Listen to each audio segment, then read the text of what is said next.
In today's video we are introducing you to our little baby boy who's just having a bottle of expressed breast milk at the moment, so we'll prop him up when he's finished. His name is Elliot Rupert Woodbury and he was born on the 8th of May. He's about a week old now and we just wanted to sit down and film a really casual, chatty, like birth story video. And I've got Oliver with me because there were parts of it where he's probably got a better account of it than I do.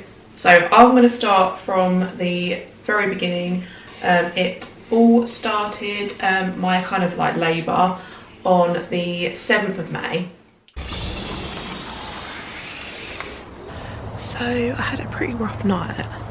I was up literally like every hour with hip pain. Hello darling. And I just got up out of bed. It was about 6:15 and literally did like the world's longest wee. Like I was just like a tap turned on. It was just like I just weed for ages. It seemed like I was on the toilet weeing for ages. And then I'd emptied my bladder and then I went downstairs, put the kettle on and I was just in the living room opening the curtains and I felt this sort of like rush of water. Now I have been like leaking a lot more, just extra like fluid and stuff. My midwife said it probably was and I was like, well, when will I know when my waters break? And she said yes, you know, it's like quite a lot of water and you'll like fill a pad up sort of thing. And it like soaked through to my knickers and it went through to my pyjama bottoms, and it was the most, like it was considerable, like it literally like went through like 2 layers of clothing. So I'm not really sure if my waters have just broken or if I'm just like leaking. So I've put like a big sanitary towel down because she said if it's your waters you probably might like fill that again. So I'm just going to see today. I'm not really sure if that's what it is. At about 6:30 in the morning my waters broke, but I hadn't really had any contractions, had I, or anything like that. You had Braxton Hicks like the week before. Yeah. I woke up about 6 AM this morning. The last few nights have been like quite bad, like just I've been up every hour needing the loo and my hips have been really sore. At about 6 AM I was like half on my side with the pillow between my knees and like half on my back, and I know you're not really supposed to sleep on your back, or it's recommended that you don't sleep on your back during pregnancy or the latter part. And I had this like really sharp pain, like a stitch, you know, like when a stitch like takes your breath away. It kind of felt like that and it woke me up, and my belly was like rock hard and it was like really weird, and like I sort of like panicked a little bit because my tummy just felt so unusual and it's not really been a feeling that I've experienced yet. And like I got a bit panicky because my tummy was so hard, like I couldn't feel like the usual movements, like the little kicks and like baby moving about. My stomach just felt so tight and really weird. And like, I was just laying there like putting my hand on my stomach, like begging the baby to like move, just so I wanted to just feel the baby's movement. And like I woke Oliver up and was like, put your hand on my stomach, see if it like moves.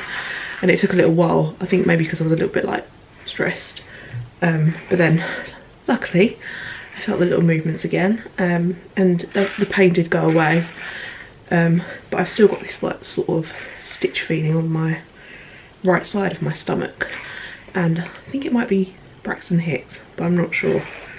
I'm guessing it is because I've not really had this kind of stitch like feeling, so it's probably like my body warming up for proper contractions. The week before my waters broke I started getting Braxton Hicks, but they weren't like patterned, they were just like random. So we rang the call the midwife number, which is what you're supposed to do when you think your waters are broken, and they told me to come into the hospital if my contractions hadn't started by lunchtime that day, was it?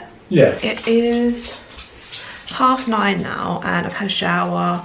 I've rung the labour ward to let them know that I thought my waters had broken, and they have basically said to me that if my contractions don't start before 1 o'clock, I've got to go into the hospital and they've got to see me.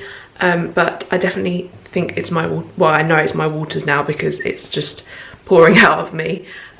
So yeah, my waters are broken. Pretty sure my waters are broken.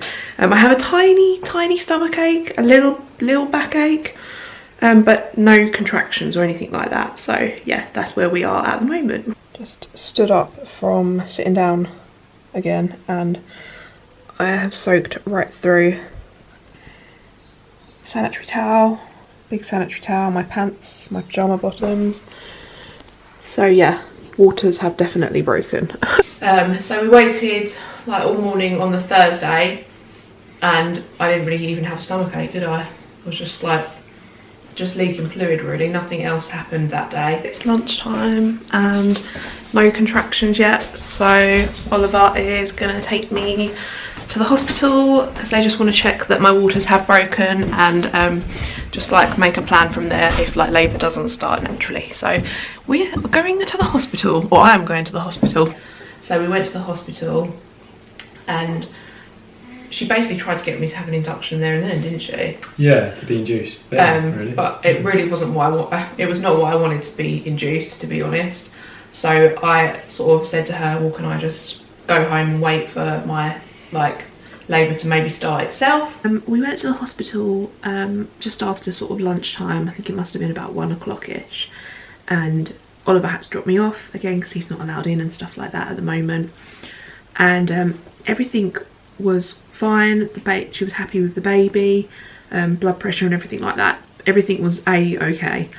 And they were kind of happy that my waters had broke. They confirmed that, and I wasn't really sure what to expect from the hospital visit today. I think they were just basically wanting to confirm that my waters had broken, and the lady basically wanted to book me in for an induction within 24 hours of my waters breaking if my contractions don't start, which, as you can see, they haven't started my contractions yet, unfortunately.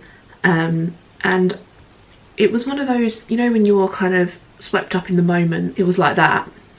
And, you know, when you're on your own, your partner's not there with you, you don't really have chance to think about what they're saying. And to be honest, I'd really rather not be induced if I don't need to so soon. You know, they want literally, they left it with me that they'll book it in tonight for first thing tomorrow morning sort of thing. And this lady that I saw, without meaning to, I don't think she meant to, she sort of just put the fear of God in me a little bit with it. And you know, she sort of said, you know, you're probably going to need to reconsider your pain management, you know, if you've completely ruled out an epidural and stuff like that, which I really don't want to have. I've not had a birth plan, which is, you know, if you've watched my pregnancy chat video, you will have known that, because I know that births are a little bit unpredictable like this. But you know, I've had such a good pregnancy. It's been really low risk, and you know, I've been so healthy and active through it. To have this sort of sudden turn of events, it threw me off a little bit. You know, I was quite upset this afternoon, and I don't, you know, that's not going to help me, you know, come into labour naturally if I'm scared and frightened. So I was a bit frustrated this afternoon, just because of it just put the fear of God in me a little bit, really. And like I say, that's not going to help. But at the same time, you can't help your emotions. You know, you're on your own. And you know, I got in the car and I just burst into tears.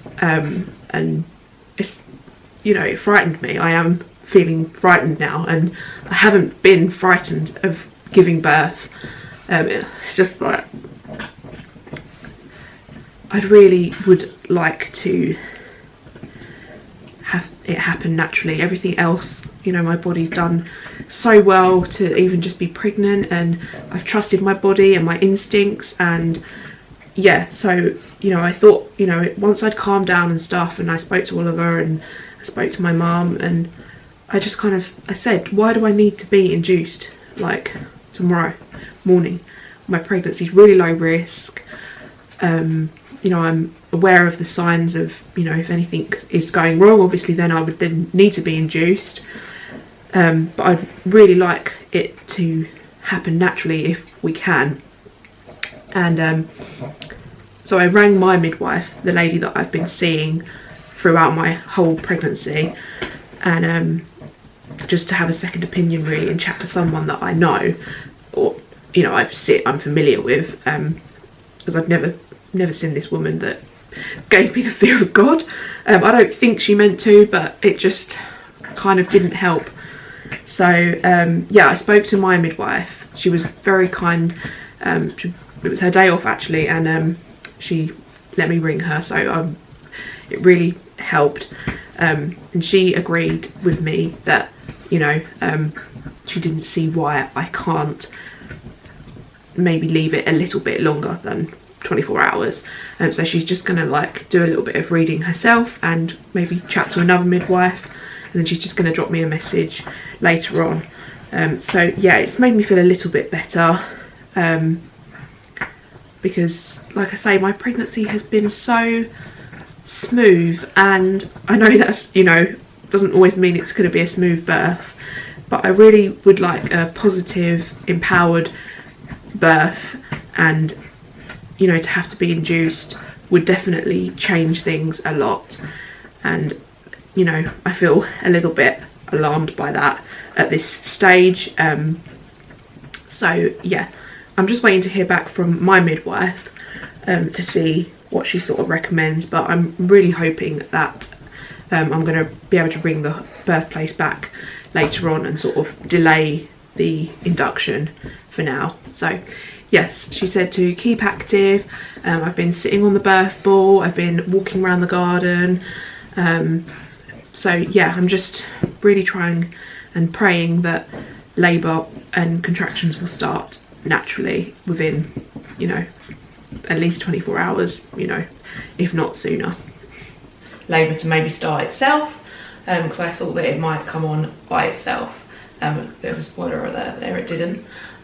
So yeah, she sent me home and she said to me that she'd book me in for 6 AM the following morning, but I actually then rang up and cancelled, because at the time I thought I was going to try and wait as long as I could for labour to start naturally.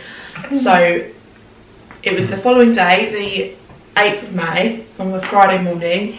Oliver took me to the hospital because they wanted to monitor me again, and they strapped me up to a machine that monitored the baby's heart rate, and everything was okay, but they still advised me to get an induction, and that was the 8th, about 8 AM? No, 9, it was 9 o'clock in the morning I went for that. And so we decided that it was the best thing to do, didn't we? Oh yeah, to come back that same day at 4 PM. At 4 o'clock, yeah, the same day. And that was the day that our little baby was born. It's the following day now, and despite all my best efforts, my contractions haven't started naturally. I've been to the hospital this morning and they've monitored me, and their advice is to be induced. So we are about to go to the hospital. They're expecting me from 4 o'clock today, so yes, it's been a pretty emotional day, I'm not gonna lie. I'm just needing to stay in control as much as I can, which is difficult at the moment because my emotions are not helping me stay in control, but I'm gonna still try my very hardest to have a positive birth.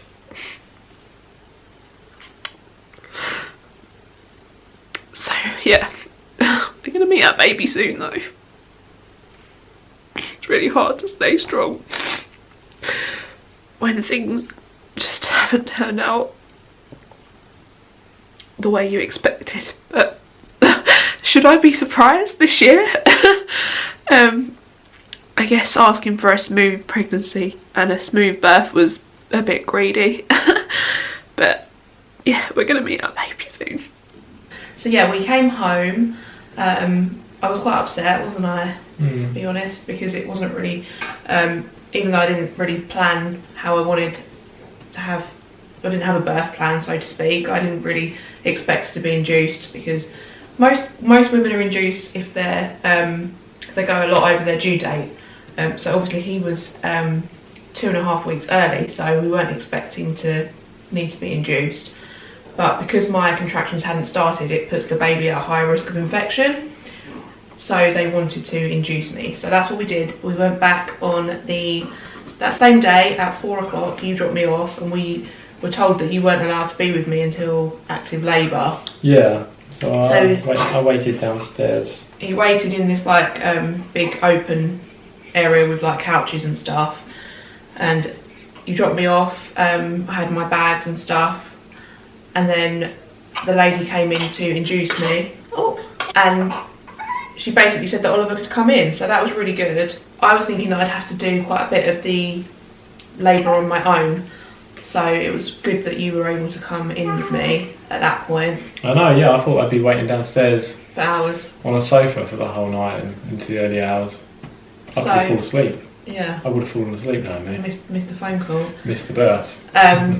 So yeah, you were there the whole time, and because my waters had already broken, there's certain ways that they can induce women, but because my waters had already broken, the only way that they could do it was like via a drip through the vein sort of thing. So I was all tangled up to a machine. I also had the heart rate monitor thing on, because they have to check that baby's like responding to the contractions. So if you don't know what an induction is, it's basically them starting your labour for you, and it usually makes it a lot more quicker and intense, or I think that's generally speaking how they go, which was why I kind of didn't really want to have an induction, because I wanted to kind of manage the pain of the contractions without it being like bam sort of thing. But yeah, I was put on a cannula thing in my right hand. I had the heart rate thing monitoring little one's heart rate to see how he responded to. So they basically like pump hormones into your veins to start your body going, kind of thing. But I had actually started having a few contractions before they put me on this drip, about like, because we had to lay down on the bed, didn't we? And I had a bit of a stomach ache before we came back to the hospital. Yeah. And then I also had a bit of a stomach ache just before they put the drip in me. So I think I had started having contractions of my own accord, but then they still put this thing in to kind of speed it up. And then they had to turn the machine off because his heart rate didn't like it. He didn't like the machine. And then I was laid on the bed the whole time, wasn't I? And then they waited a while. I was on my right side when he didn't respond, didn't they? Because they then thought that the umbilical cord was suffocating him or like choking him. Yeah, on one of your sides. Yeah, his heart rate changed on one, so you had to remain on. It dropped, didn't it? Yeah. Quite a bit, and they weren't happy with how quickly it regained normal. And then even when they put the machine on for a second time, he didn't like it again, so they had to turn it off. So they tried twice. At that point, they completely then turned. He wasn't responding to the induction, basically. What time would you say that was? Like 9 o'clock? What? They turned it off. So we rang my mum and dad at about 9 o'clock. Yeah, 9. And it was looking like it wasn't going to happen, like a natural birth. It was, we were coming really close to having to be cut open. So, yeah, I was on my left side, because that was the only way that he was actually like responding okay to what was going on. I had the heart rate thing on for him, and I had the drip in my hand, and I couldn't go in any other position, because originally I thought I was going to be able to like sit on the birthing ball, or be able to stand up, but I literally was like restricted to this one. It didn't even like you on your back. No, I couldn't even lay on my back, and my hip. That was probably like the most frustrating thing for me, that I was stuck in this like one position, and I actually ended up giving birth on my side like that. So yeah, they turned the drip off because he was just not okay with it. By that point, something had picked up. Even though they had stopped pumping the hormone like through my veins, I think because my contractions had started naturally on their own, my body then picked up where the drip left off, if that makes sense. Yeah, basically. You were bleeding a little bit, and then I went to grab a midwife because they were in the next room, and they two came in at once and looked at the data on the graph, because it prints out his heart rate details, and they have to keep record of all of it. And she had a look and she said, "Oh, I can see some hair." Well, at this point, I was in like, I wasn't really with it with the pain. Like the pain had got a lot worse at that point, and I kind of was getting a bit. You had just put you were on the gas and air probably at that point, yeah. Well, because I thought that I was going to actually like poo myself, and they were out of the room, and I was like, said to you, didn't I? I actually like had this urge, and I genuinely thought that I'd like pooed myself, and that's when you looked down and there was the blood. Yeah. And they came back in and they were like, "Oh, what's going on here?" Because they could see that something was going on with the contractions. Yeah, in the next room. Yeah, and then this was just about 10 p.m. and then she said to us, "You're going to have your baby this hour." And I don't think Grace believed it. I think she was out of it then. I was out of it from the pain. That was before the gas and air. Yeah. I was focusing on my breathing. So that was the only thing I was in control of throughout the whole of my labour, was being able to breathe, and managed it that way. And then the intensity really picked up. Yeah, the pain got a lot worse. That was the first time she offered me gas and air, wasn't it? And that's when I took it, because she could see I was in a lot of pain. Yeah. And that's the point of which I don't really recall as much, because I took a lot of gas and air, because the pain, it just went from kind of like painful to very painful, and I didn't have time to adjust to the level of the pain, which is why I took in like a lot of gas and air. Yeah, you were breathing the gas and air, and then your head went... I actually passed out from the gas and air. Like that, and you still had it in your mouth, and me and the midwife looked at each other, and I said, "Shall I take it out of my mouth?" She said, "Yeah, take it out of my mouth." So yeah, it had gone like from like looking like we were gonna have to be rolled down to theatre to like the baby's head had crowned within how long? Half an hour? From nothing at all happening at 9 p.m. to everything. Something happening at 10 p.m. and then from 10 p.m. onwards you were doing hard pushing on the gas and air. Long, like, hard contractions and pushing, and she said push whenever you like. She said, when you feel the urge, you push. So how much pushing did I do with the gas and air? Because I thought they took you did from 10 o'clock you did to about 10:40, so you did 40 minutes on the gas and air of pushing, like hard pushing, and then the midwife said to me, we're going to have to take the gas and air off her because she's pushing better naturally. She pushed better naturally, so we had to snatch the gas and air off her. And then she did the last 20 minutes from 10:40 to 11 p.m. without any gas and air, and that was to push out the last bit of the head and then the shoulders. And that was, so I was still on my left side, at least the whole of it I was on my left side, so I was like, my leg was up on like a stirrup, and I gave birth on my side like that. That's the only position the baby's heart rate was okay with, yeah. So yeah, I was sort of, it was almost like an out-of-body experience for me, because I'd sort of like passed out on this gas and air. Although I knew it was happening, I thought I was dreaming it. I either thought I'd gone into the theatre to have my caesarean, and I could hear Oliver's voice, like it was kind of like fuzzy in the background, but I kind of didn't believe it was happening. Yeah, I just kept saying to you, keep going, and you just kept saying, get it out. When will it be here? And is it over? Is it over soon? And I said, yeah. You said, is it over soon? And I was like, yeah, soon, it's nearly there. And just kept saying that, really. And then he came out, and then I looked down, and then I saw his little winkle, and I was like, it's a boy. And then she just didn't really compute. I was really disorientated at this point. even when I put the baby in her arms, or the midwife put the baby on her chest, actually on her arms, she was like, "You're not lying to me, are you?" She was saying, "He is here, is he? Is he here?" I was like, "Yeah, look, you're holding him." Like, so she was really out of it on the gas and air, but it only took probably half an hour for her to start accepting the fact that the baby was there. Who's this little addition?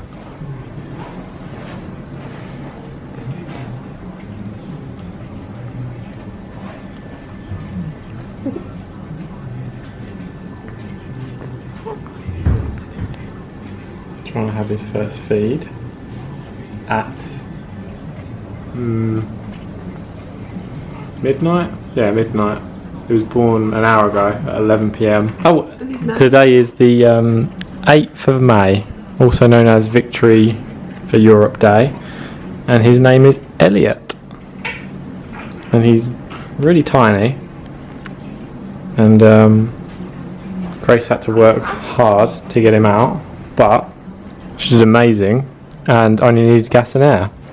She was induced as well, so they started to come on quite intense, and I think he was born a lot quicker than the midwife's fault and even Grace's fault. So, yep, we've been here since only 4 p.m. to be honest. So it's midnight now, and we've been here since 4 p.m. So it's not a bad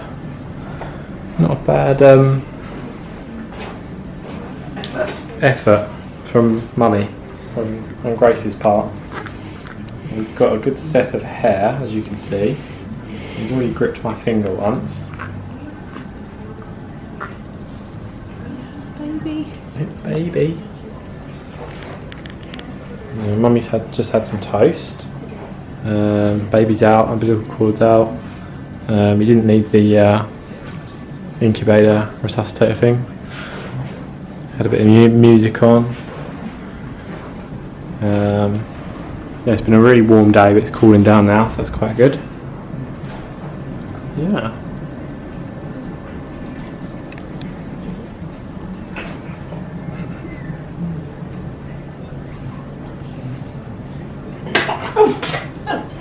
Cough, cough. I'm very mean, aren't I, eh? Am I being mean? I'm sorry. You're lovely and warm. There we go. You gonna look at your dad? There we go. There we go. That's better. Lovely. Perfect. Right, so he's 3.08 kilos, which once I've put it on the computer I'll be able to show you what that is in pounds. And it was fine. But then you do have a bit afterwards where you have to get the umbilical cord out and stuff. No, the placenta. The placenta, yeah. Yeah. So not the umbilical. So well, it's kind of like not quite over. No, She gave me the gas and air to push that out, I think, didn't she? I don't know. Maybe. I think she did. Yeah. Oh no, she gave me gas and air to check that I didn't need stitches. Oh, yeah. Um, Which you didn't. which I didn't, Good. which is amazing because I think because it was so Yeah. quick and I wasn't in like the pushing stage for ages. The So how minute- long did I push for? An hour? Yeah, no, from 10 p.m. to 11 p.m. He was born at 11. Yeah, and she asked me if I wanted to cut the umbilical cord, but I was just a bit, I don't know, I didn't want to make a mistake, or like, I was just emotional, so I was like, no, You you were do just it. crying. I was like, no, you do it. You didn't care about some umbilical cord. Mm. What it looks like. But I don't know. So yeah, I gave birth on my side and she placed him on my chest and I kind of didn't believe it was real. Yeah. I just completely... And then she gave you 2 hours to try and get him to take to your breast to breastfeed. And you were there. I was there, yeah. And then after that 2 hours was up, the midwife came back and she said I can dress him whilst Grace has a shower. So I dressed him and had a cuddle with him and that. And he was already opening his eyes at that point and that. And Grace had a shower quite quickly, or it went quicker this time.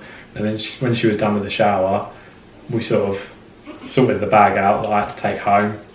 And I took Double my checked. hospital bag. Yeah, double checked a couple of things because they were moving Grace. They were moving room once you They put me onto a ward at that point. They changed you to a ward. So this was 2 o'clock in the morning, 2 a.m.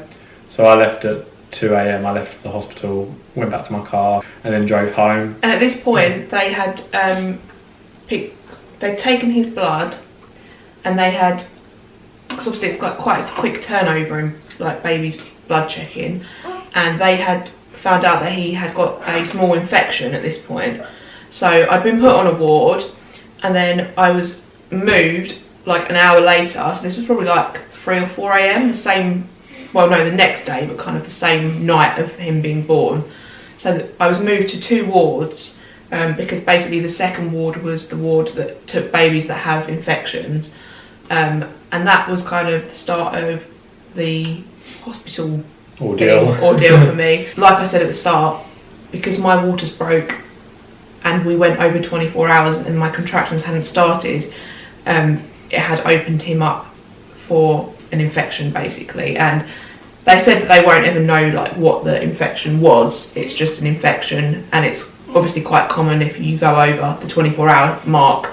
And it just got worse from there, didn't it, really? Yeah, and then on the second day, I think they told you that he was also had jaundice. So he was yellow, and the blood. I think it was more that his blood result had picked up the jaundice as well. Oh, the bilirubin levels. And then they told you what they had to do with him. And so he went through it, like we both went through it, and we were thinking that I'd be home on the Saturday because, you know, everything seemed alright.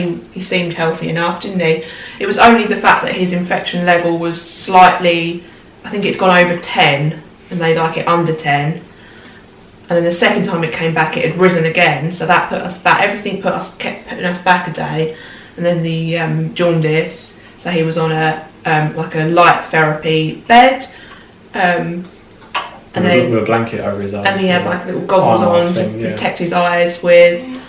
And then the next day, I mean, I was in hospital for 5 days, so you had seen him for 2 hours maximum. You'd held him. No, I mean I'd seen him from 11 p.m. to 2 a.m. So 3 hours. So Yeah, I got to spend 3 hours with him, and then I had to go home, and then I was at home on my own for 5 days because Grace was there on her own, and because of the coronavirus at the moment, then they don't allow any visitors onto the wards, obviously, in case they're bringing it in. So I had to be in hospital with him completely on my own. You'd only seen him for a few hours, and yeah, it was pretty awful, and it was just horrible because he's just really been through it. But yeah, then his jaundice level rose again slightly, which put us back another day. And then he actually went on the light, like the overhead light thing, because there's a couple of ways that they can treat the jaundice. So he really went through it, bless him. And when he's finished his bottle, we'll give you a quick peek. Yeah, his hands are still a little bit bruised from the cannula where they were in his hands. That was where his antibiotics were in his hand. True. So yeah, a little cannula for the first 5 days of his life. But his colour is better. He's not as yellow, especially on his head, because his arms were a little bit yellow. But and the whites of his eyes were a little bit yellow. Yeah, that's all improving, the jaundice. So they discharged us on Wednesday. Yeah. At about midday. And then they wanted you to come back the next day. But they wanted to check his levels hadn't risen again. Yeah. Because if they had, we would have had to be So we went back into the hospital on Thursday. Took him in his car. And they just did a little heel prick. Yeah. And they could get an instant result from that, which luckily the bilirubin level had steadied. It had stayed at the same rate, so the doctor was happy with that. She said it would probably slowly start going down, and they told us basically, as long as he's doing wet and dirty nappies, he's responsive, feeding well, there shouldn't be a problem. So yeah, we came home on the Wednesday, but it was kind of like looming over us that I might have to go back in with him. But luckily everything worked out all right, and we are home for good. Home for good with Daddy. So it was a pretty emotional week, wasn't it? Yeah, probably more for you because you were having to cope on your own and not knowing when you were coming home, and you wanted to be home. So much waiting around for. It was like literally. You didn't sleep really at all, did you? Well, we were on a ward with a lot of screaming babies and stuff, but it was literally like every 12 hours you'd wait for another result to come back. So my whole experience in that hospital was just Waiting waiting for bad for news. results, Well, it was yeah. almost like constantly getting these setbacks in his sort of infection and then his jaundice. So it was just, and when you're on your own, it's really hard to kind of see the light at the end of the tunnel. It felt like I was just trapped in there. So yeah, and then when they wheeled me out of the hospital, they wouldn't let Oliver even like come to the door. He had to wait in the main main entrance. So they wheeled me in a wheelchair, had the mask on, baby was on my lap. It was very surreal, really. Very dramatic. It was dramatic and very emotional. But we're home now, and yeah, that is basically that's a quick version of the labour and birth story and the first few days of his life. We're in hospital and away from Daddy. It gave us a good look into midwives and how amazing that profession is. Can you take his muzzle? Yeah. Oh, he's going to have hiccups now, probably. He is. Oh! He's a bit red-faced, he's just had his bottle. Look at Daddy. He's got a nice little blue cardigan on today. We're all in blue. Blue for a boy. So yeah, this is little Elliot, and that is how he came into the world. He was he wasn't heavy, he was £6.8. Little baby, so he's quite dinky. He's in all the newborn sizes. Because I'd started buying things like 0 to 3 months, but no, he's a little bit on the little side. So that's why I think I managed to push him out without too much tears and rips. And yeah, she only swore once, which is good going. In the whole labour, she only swore once. If you know me, that's quite surprising, really, isn't it? Well, we got to swear. Got to stop swearing. Okay, we're going to wrap it up here. It's been like that the whole time. No,